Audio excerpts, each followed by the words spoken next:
Allow me to begin with the conclusion. It's a nasty cliffhanger, and the crew was clearly aware of it, since they wasted no time in announcing that a second season will be produced. Even though I'm relieved, my heart is still pounding, to tell the truth. I'm not concerned about Tanaka's intentions. The fact that Yoshiki and Hikaru were able to break through a communication barrier that has been stifling them all season makes me want to know how they did it. Their connection grows from there. Regardless of whether this may signal the conclusion of all things, it was a significant advancement. The majority of this conclusion feels like a cathartic dip in the sea, which is a bittersweet break from the suffocating heat of the summer but still leaves you shivering. However, I experienced strong emotions during the entire runtime, well in advance of the amazing finale. Initially, Yoshiki and his father only speak a little, but this is a significant improvement from their heartfelt conversation last week. Even though his connection with his extended family is still tense, as evidenced by his desire to flee with Hikaru later on, this demonstrates that he is concerned about his immediate family. Despite their problems, the Tsujinakas can still move forward. Additionally, Hikaru exhibits significant progress. He skillfully waits until the majority of the student body is preoccupied with the end-of-semester event before bidding the school a silent and ritualistic farewell. He's dedicated to avoiding any harm or disturbance to others.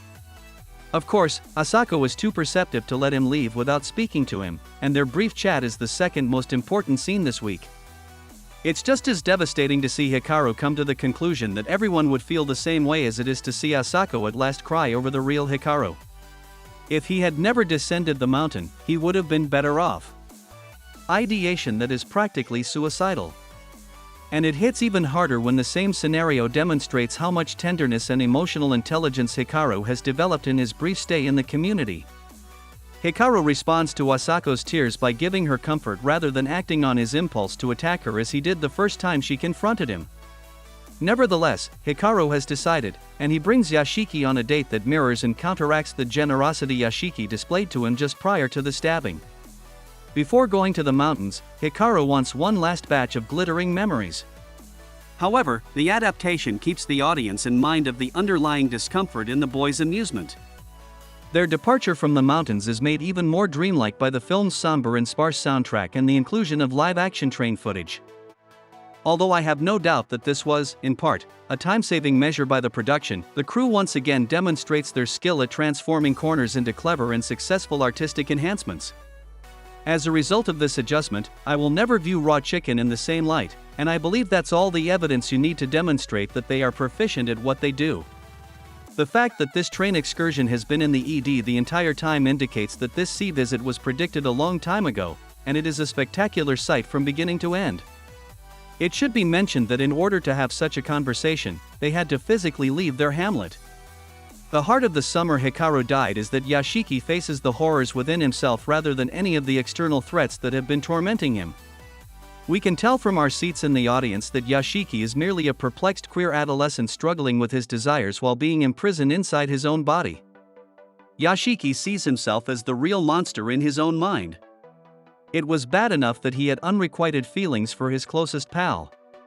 Finally, he acknowledges that since winter, he has grown even more fascinated by the massive tissue that has been puppeting Hikaru's body. Hikaru also adores him. He is thrilled by that. Yoshiki may be too late to reconcile these truths, which he must do before any further progress is possible. Talking about love, I particularly enjoy the strange fusion of Evangelion and Clutch Cargo in the anime's portrayal of Yoshiki's inner thoughts.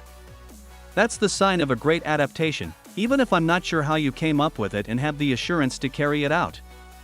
It's now more vital than ever to praise manga series that accurately translate onto the screen, as mass audiences are becoming more and more insistent on panel-accurate fidelity. Value innovative, conversational methods of engaging with their resources. And with that, I've completed my required soapboxing. In order to fully comprehend the depth of the Summer Hikaru, although it's worth looking at the complexity of the emotional terrain of a limited number of seconds, it's still worth doing so. Let's start at the moment when Hikaru notices the inflatable salamander floating away. Yoshiki's typical approach of ignoring the obvious problem is what Hikaru is imitating. Hikaru is aware that he cannot remain with Yoshiki, but he is unable to say so while Yoshiki is on his knees sobbing at his feet. He's not strong enough for that. Yoshiki replies by advising him to disregard the salamander, declaring that he is prepared to give up the rest of his family for Hikaru's sake.